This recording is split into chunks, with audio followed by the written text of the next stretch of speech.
En te sachant dans cette fonction, j'ai confiance. Je veux avoir à nouveau une pensée pour le président de la République. Lui redire toute ma gratitude.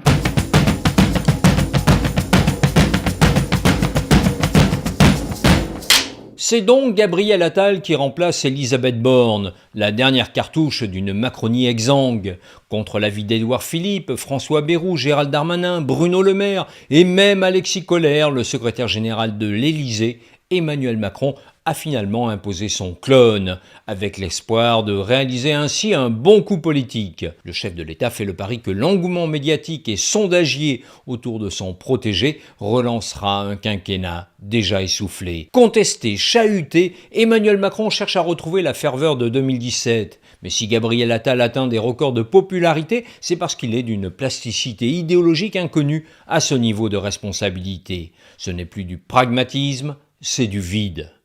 Qui est capable d'identifier chez ce jeune homme pressé une réflexion, un projet pour le pays? Cela fait pourtant plus de 5 ans qu'il saute de portefeuille ministériel en portefeuille ministériel.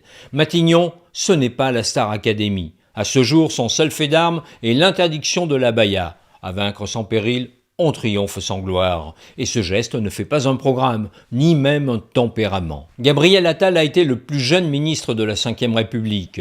Le voilà le plus jeune Premier ministre. Sans doute s'agit-il de rivaliser ainsi avec Jordan Bardella, le président du Rassemblement national. Mais la jeunesse est un talent qui se démonétise au fil des jours. Emmanuel Macron ne dira pas le contraire. Il n'est pas sûr que ce jeunisme parle aux Français quand on n'arrive pas à boucler les fins de mois, quand on ne peut plus se soigner, se loger. On se moque bien de savoir si le nouveau promu est un surdoué. On attend juste qu'il desserre les cordons de la bourse, ce qui serait surprenant. Bien sûr, l'Élysée ne manquera pas de claironner que c'est un homme de gauche qui a été nommé. Gabriel Attal fut d'abord socialiste, façon Marisol Touraine, et Dominique Strauss-Kahn, c'est-à-dire un social-libéral. Depuis François Hollande et la loi travail, on sait que cette gauche-là est le plus court chemin vers la droite et l'extrême droite. Autant dire que Gabriel Attal n'a pas eu à se faire violence pour basculer dans le macronisme naissant dès 2016. Comme aujourd'hui, il n'a aucun mal à se faire le chantre de l'uniforme à l'école et du service national universel. Un coup de com' qui coûte moins cher que payer correctement les profs et rénover les bâtiments. Si Gabriel Attal s'est révélé un habile tacticien, c'est justement parce qu'il n'a aucune conviction, juste une irrépressible ambition et cette culture de l'entre-soi si caractéristique des petits marquis de la Macronie. Bon communicant, le nouveau Premier ministre portera la voix de son maître sans état d'âme, attendant patiemment son heure, celle de la trahison bien sûr. Ce remaniement est une révolution de palais et un formidable aveu de faiblesse.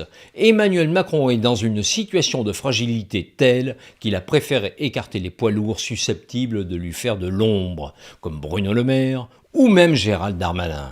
Gabriel Attal, c'est Rastignac, mais ce n'est que Rastignac. Comment pourra-t-il s'imposer à une assemblée dans laquelle Renaissance et ses alliés restent minoritaires sans les Républicains ? Un quart des députés du bloc présidentiel a refusé de voter le projet de loi immigration.